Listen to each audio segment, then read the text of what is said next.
Meus amigos, vamos comentar um pouquinho sobre a situação do Ciro em relação ao governo do estado do Ceará e sobre os desafios que enfrenta a candidatura do Ciro em relação ao governo do estado do Ceará, e vamos comentar um pouquinho também sobre esse acordo que o Brasil firmou. O Brasil não, o Mercosul como um todo firmou com a União Europeia e o quanto isso é prejudicial à nossa indústria nacional, inclusive com a fala do Ciro sobre um eventual acordo que poderia ser firmado, à época não tinha sido firmado ainda, mas que ele comentou sobre esse assunto. Eu vou trazer aqui para vocês. Antes disso, queria agradecer a todos vocês, aos inscritos que vão chegando aqui no canal. Também queria agradecer a todos vocês que estão compartilhando os vídeos. Os vídeos têm bombado, têm batido muitos views, então graças a cada um de vocês que está aí ajudando no crescimento do canal. Muito obrigado a todos vocês. E já vou compartilhar aqui a tela com vocês e vamos falar um pouquinho sobre esse acordo da União Europeia com o Brasil. E vou colocar aqui a fala do Ciro, o que ele falou sobre um possível acordo do Brasil com a União Europeia. Bom, a União Europeia aprovou provisoriamente nesta sexta-feira, dia 9/1, um acordo comercial com o Mercosul, informou o Chipre, país que exerce a presidência rotativa do bloco. Alguns países votaram contra, né? A França, Polônia, Irlanda, Áustria e Hungria votaram contra o acordo, muito provavelmente focados na questão da agricultura. O presidente Lula, por sua vez, chamou o acordo de histórico para o multilateralismo. Ele adorou esse acordo. E aqui vamos escutar um pouquinho o que o Ciro Gomes tem a dizer sobre um acordo como esse daqui. Eu vou colocar aqui na tela para vocês. Deixa eu já colocar aqui o Ciro Gomes falando sobre um possível acordo da União Europeia e o Brasil. Queria palavrar um acordo do Mercosul com a União Europeia? A questão básica é o seguinte: fecha a porta. Que uma tarifa externa comum do Brasil com a Europa, na área agrícola, o Brasil esmaga a agricultura francesa. E é o que eles querem. Mas a França liquida o resto, a Alemanha, a Itália, liquida o resto da indústria no Brasil. Não é porque o industrial brasileiro não é bom, não, é porque tem três assimetrias. E essas são as três que o governo tem que fazer. Não adianta ser liberal. Ou o governo faz ou não faz, ninguém sabe fazer no lugar dele. Que é, primeiro, financiamento. Equipotente. O francês se financia a juro negativo, você desconta uma duplicata a 2% ao mês. Isso é o governo, não adianta, sabe? É o Banco Central, você vai deixar o Banco Central desse jeito, tá bom, então defenda um Banco Central autônomo, como a CNI assistiu à destruição da indústria nacional brasileira nos últimos 30 anos, batendo palma. A Confederação Nacional da Indústria Brasileira bateu palma para essa política que destruiu a industrialização brasileira. Todos os governantes. A Fiesp finalmente tem um presidente da Federação Industrial, porque era só falido, corrupto, sabe, entreguista, e bateram palma para a destruição da indústria. O epicentro da desindustrialização não é o Ceará, não é São Paulo. Verdade. E vamos lá. Segunda equipotência, a tecnologia. Não existe maturidade tecnológica sem uma violenta e central presença parceira do Estado.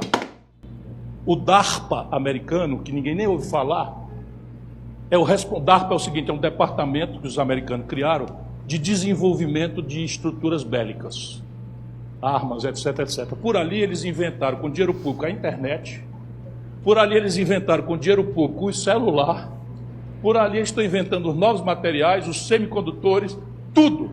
No Brasil a gente entrou nessa mitologia de que a tecnologia é possível ser desenvolvida privadamente. Isso não existe. Na experiência humana é muito cara a pesquisa básica em química, em biologia, etc, etc. Se faz isso como? Desenvolve e faz a extensão para a indústria. É importante comentar isso aqui, porque quando o Ciro fala que é muito caro a pesquisa básica, ele não está falando que é muito caro você fazer, por exemplo, uma pesquisa como a indústria faz para melhorar a qualidade de um chip e tudo mais e tal, e uma coisa que já tem uma base de clientes, que já tem um nível de maturidade tecnológica avançado. É muito caro você fazer a pesquisa básica, a pesquisa que você não, muitas vezes você não sabe nem onde você quer chegar com aquela pesquisa. Você está pesquisando novos materiais, condutores, você está pesquisando uma nova forma de fazer alguma coisa. E aí quando você está pesquisando uma nova forma de fazer, essa pesquisa às vezes ela vai se pagar em 30 anos, depois que você já queimou tanto dinheiro ali naquela pesquisa, que aí você descobre um novo material, você descobre uma nova forma de fazer aquele determinado produto, que você consegue pagar todos os 30 anos de pesquisa. Só que a iniciativa privada, ela não tem caixa infinito. E aí, como ela não tem caixa infinito, ela não consegue fomentar esse nível de pesquisa, porque ela quebra antes. Simples assim. Então, a gente faz a extensão para a indústria. Aí a indústria melhora muito. O celular que foi inventado para hoje, foi a indústria privada que fez. Mas a pesquisa é paga. É outra simetria. E a terceira bote as barbas de molho, escala. Aonde a China escolher competir, não fica se não houver uma política industrial de comércio exterior. Por quê? Porque o custo fixo de uma fábrica de calçados ou de uma fábrica de jeans, de 1 bilhão de unidades, o custo fixo se relativiza para centavo. E a remuneração por unidade de produto se reduz para a fração de centavo. E o arbitramento de câmbio faz com que, invariavelmente, um produto ou serviço prestado em mega escala global é mais barato do que custa produzir em pequena escala. E a característica da escala se dá pelo nível de distribuição de renda de uma nação. E o capitalista brasileiro destrói a renda do povo e não entende por que quebra. É do que se trata. E aí, meus amigos, explicando essa frase final, por que não consegue? Porque o capitalismo se legitima no consumo de massas, e quando o nosso sistema ele deprime a renda do trabalhador, que é o que acontece na maioria das vezes, com juros exorbitantes, colocando o nome do trabalhador no SPC e no Serasa depois dele não pagar uma dívida que era impagável com o banco e não aceitando renegociar essa dívida, enfim, com as mais variadas formas de perversão do nosso capitalismo bancário que a gente tem aqui no Brasil, o que acontece é que se você não tem consumo de massas, você implode o capitalismo nele em si, porque você não consegue vender para essas pessoas que estão com o nome ferrado no SPC e no Serasa, e por isso o Ciro tinha aquela proposta de renegociar as dívidas da galera e utilizar o Estado para isso e tudo mais, e em tese deveria ter ido para frente no governo Lula, mas acabou não indo também porque no final das contas a gente está colocando a FGTS como garantia de empréstimo bancário, né? Então, assim, esse é o governo que nós temos. Como diria o nosso amigo Tatu no Toco, ninguém precisa falar alemão e nem ser muito esperto para poder entender que exportar carne, exportar espiga de milho, exportar minério de ferro enquanto você importa carro, enquanto você importa químicos, enquanto você importa materiais industriais, não é a melhor solução para a nossa indústria e não vai fazer muito bem para a nossa indústria. Enquanto isso, o nosso ministro da Economia ele comemora o acordo, assim como o presidente Lula. Então, é isso que nós temos aqui nesse país, nesse pessoal que se diz nacionalista, né? E aqui, passando para a situação do nosso Ceará, meu povo, é o seguinte, olha o que está acontecendo aqui no Ceará.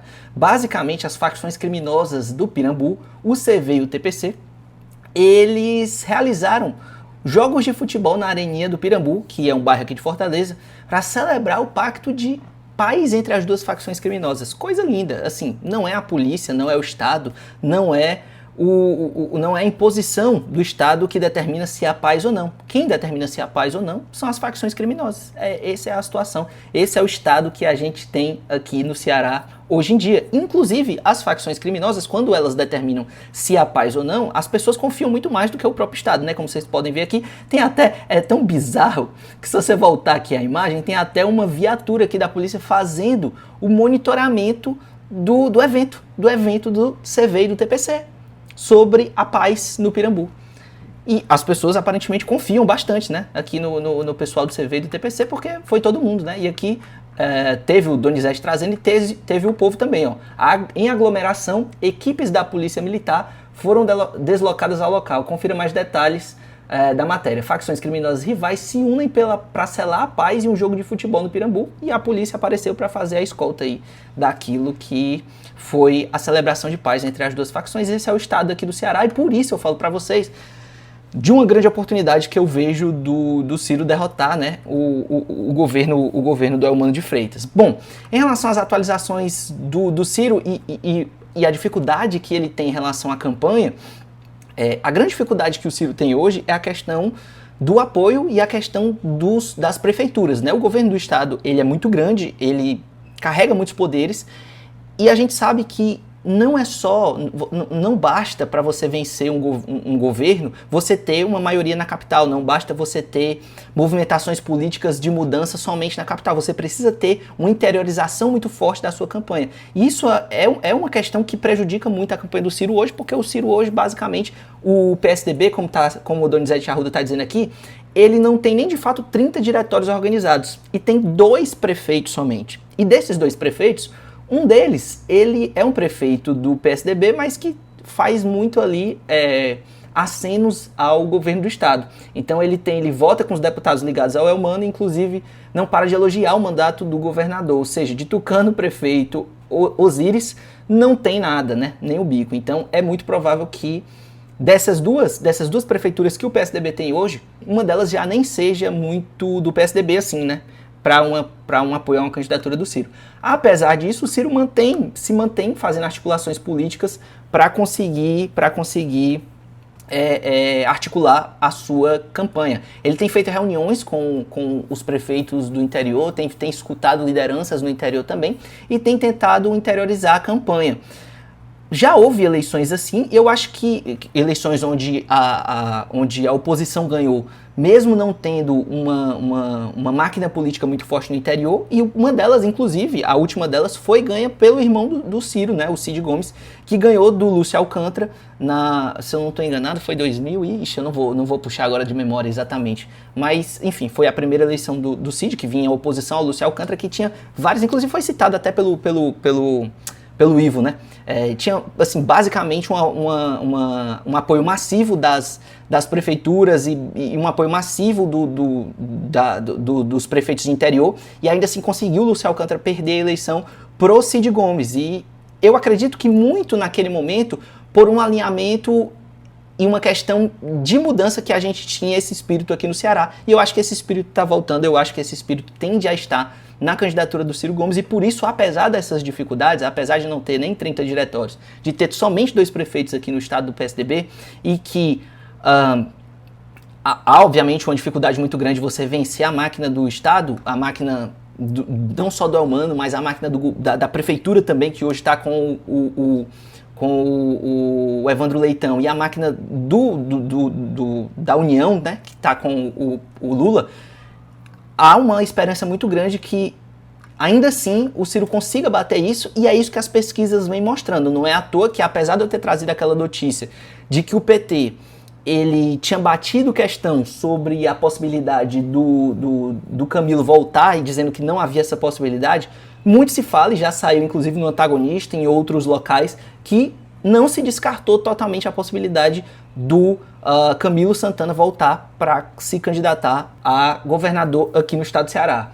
Apesar de todos os pesares, não é o que parece ser mais provável. O que parece ser mais provável é que o Camilo Santana siga dentro do governo, e é o que ele aparentemente quer: disputar as eleições de 2030 quando houver um vácuo de poder em relação ao Lula. Quando o Lula não puder mais ser o candidato, ele sabe que vai haver um vácuo de poder muito grande, afinal de contas o Lula não deixa florescer nenhuma liderança, então vai ser uma briga muito grande ali por quem vai ser o indicado do presidente a lhe suceder, e provavelmente vai ser um nome muito forte, porque, né, a gente sabe que o presidente Lula tem uma força muito grande. O Camilo Santana, pelo menos ao que se diz, ele tende a ter mais espaço no PT, ele é bem visto do PT, e ele tende a ficar no governo para talvez disputar uma candidatura em 2030 à presidência da República. Isso, obviamente, né, são tratativas, se houver apoio e tudo mais. E se isso acontecer, o Elmano segue como sendo o nome mais cotado, mas você vê, né, como é uma candidatura fraca, né, uma candidatura que está dentro do Palácio, que tem a máquina do governo na mão e que ainda assim é contestada pelos seus próprios pares, né? Então, assim, uma candidatura fraca, uma candidatura que o Ciro tem condição de bater de frente, mas precisa resolver essa questão da máquina política, e ao que parece, ao que se indica, ao que se comenta aqui no estado do Ceará, o Ciro vem se manifestando nos bastidores, vem se movimentando nos bastidores para conseguir que isso aconteça, beleza? Era isso pelo vídeo de agora, espero que vocês tenham gostado, espero mais uma vez que tenham saído muito bem informados. Não deixem de se inscrever aqui no canal, clicar no botão de gostei e seguir o Hidropônica nas outras redes que eu deixo aqui embaixo sempre para vocês. E era isso, tamo junto, até a próxima, valeu, falou e tchau, galera, até mais.